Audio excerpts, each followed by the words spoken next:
ईश्वर जिस स्थिति में रखे, आज मैं देखता हूं कि जिसके पास में 5 करोड़ भी है फिर भी उसको कम लगता है, और जिसके पास में 1 कौड़ी है उसको भी बहुत लगता है।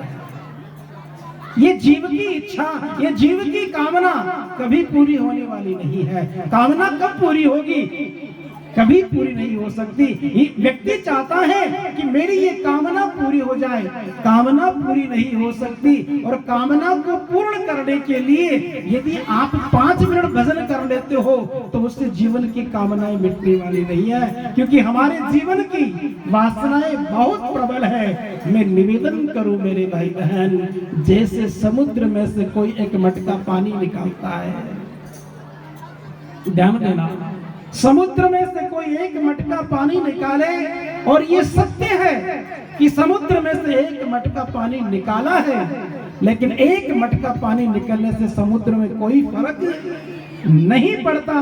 तो ये हमारा जीवन भी समुद्र की तरह है, और आप केवल 5 मिनट भजन करके जीवन की कामना मिटाना चाहते हो तो ये कभी सत्य हो ही नहीं सकता मेरे भाई बहन।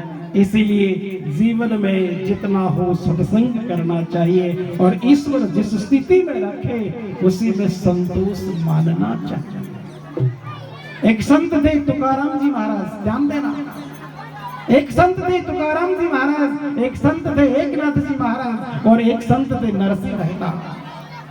ये बच्चों को कोई शांति से बिठा दे, कोई व्यक्ति खड़ा होकर के बिठा दे, इनको थोड़ा शांत करें, ठीक रहेगा। एकनाथ जी महाराज भगवान द्वारिकाधीश के मंदिर में जाकर के भगवान से कहते हैं, भगवान आपने मेरे जीवन में पत्नी नहीं दी, मुझे पत्नी के रूप में सत्संग दिया। ध्यान देना, ये जीवन में उतारने वाली बात है। कभी लोग कहते हैं कि मुझे पत्नी अच्छी नहीं मिली, कभी कोई कहता है कि मेरी पत्नी झगड़ने वाली है, लेकिन ईश्वर जिसमें रखता है उसमें रहिए। तो एकनाथ जी महाराज भगवान के मंदिर में जाकर के भगवान द्वारिकाधीश से प्रार्थना करते हैं, भगवान आपने मुझे पत्नी नहीं दी है, मुझे पत्नी के रूप में आपने सत्संग दिया है। क्यों? कि यदि मेरी पत्नी सत्संगमय नहीं होती, मेरी पत्नी धर्म परायण नहीं होती, मेरी पत्नी धर्म के अनुकूल नहीं होती, यदि मेरी पत्नी धर्म पत्नी न होती तो मैं तेरे मंदिर में दर्शन करने नहीं आता, दर्शन करने नहीं आता।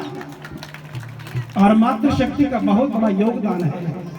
इसलिए तो पत्नी को धर्म पत्नी कहा है और पति को धर्म पति कहा है। लेकिन मैं विचार करता हूँ कि धर्म पत्नी अपने धर्म को कहाँ तक निभाती है और धर्म पति अपने धर्म को कहाँ तक निभाता है। आज पति चाहता है कि पत्नी मेरे वशीभूत रहे और पत्नी चाहती है कि पति मेरे वशीभूत रहे। और यदि ऐसा संबंध होगा तो दाम्पत्य जीवन बिखर जाएगा। और वैसे भी 99% व्यक्ति का दाम्पत्य जीवन बिखरा पड़ा रहता है, बिखरा पड़ा रहता है। कई घरों में जाते हैं, सब कुछ भगवान ने दिया है, लेकिन पति और पत्नी का झगड़ा कभी मिटता नहीं है, कभी नहीं मिटता है।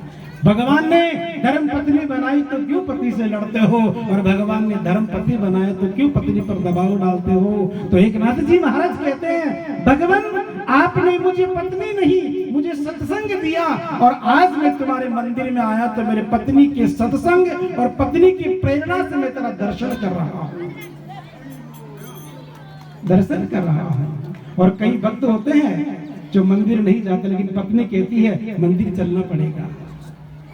मैं कोई पुरुष की अवहेलना नहीं कर रहा, ये मत समझना कि महाराज जी हमारे वो कर रहे हैं, नहीं, ये सत्य बात है। और इस कीर्तन में भी कम से कम 80% लोग पत्नी के कहने से ही आए होंगे।